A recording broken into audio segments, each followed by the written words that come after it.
Torrent contra la violència de gènere. Baix eixe lema, la ciutat ha celebrat des de passat dilluns la tercera setmana contra la violència de gènere, amb tota una programació d'activitats pensades per a conscienciar els torrentins de totes les edats. Un quiosc a l'Avinguda Alvedat ha sigut el centre de bona part de les activitats de la setmana. Entre elles, els ciutadans que han volgut mostrar el seu suport a les víctimes han donat la cara i han participat en un mural de fotografies. A més, el cartell de la setmana ha sigut confeccionat per un grup d'alumnes de secundària dins del concurs convocat per la regidoria de la dona. L'Ajuntament de Torrent també ha celebrat un acte institucional en el qual es va guardar un minut de silenci per les 62 dones assassinades al llarg de 2010. A més, l'alcaldessa de Torrent, Maria José Català, va llegir un manifest de rebuig de la violència i el suport de les víctimes.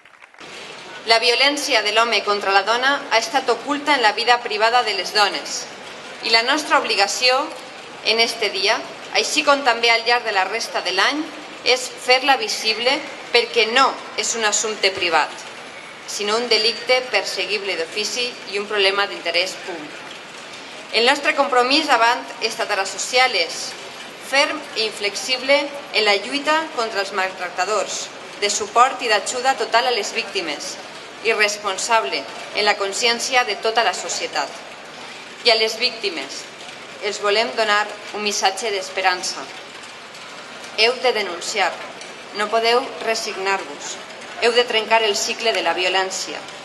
És el vostre repte i també el nostre el respecte de tota la societat espanyola i torrentina. Vos acompanyem, perquè no esteu a soles. Podeu i mereixeu tindre una vida millor en què la paraula pot no ja tinga cabuda, perquè estiga ocupada per les paraules llibertat i esperança. Tots units ho aconseguirem.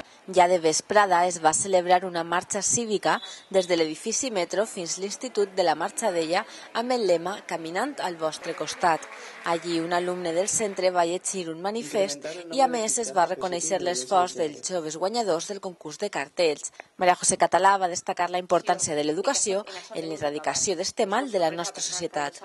L'Ajuntament de Torrent en aquesta legislatura ha impulsat moltíssimes activitats per a promoure la conscienciació en l'erradicació d'esta lacra de la societat, que tots els dies ens desperta alguna notícia d'aquestes característiques i el que volem és, des de la base, des de xiquets, des de l'educació, des de la convivència i des de la tolerància i el respecte, portar a la societat un missatge de convivència, de tracte igual entre homes i dones i d'erradicació d'aquestes fórmules de violència que són les que estan assotant el segle XXI i els que estan intentant llevar-nos la pau, no? En definitiva. Per tant, estem volcadíssims en aquestes accions i estem molt contents perquè cada dia i cada volta més n'hi ha més gent involucrada en aquestes activitats. I és que als últims anys l'Ajuntament de Torrent ha mostrat el seu ferm compromís per aconseguir la igualtat de la dona, amb la programació contínua de diferents tallers i xerrades, a més d'impulsar un projecte tan important com és la Casa de la Dona, que molt prompte obrirà les seues portes.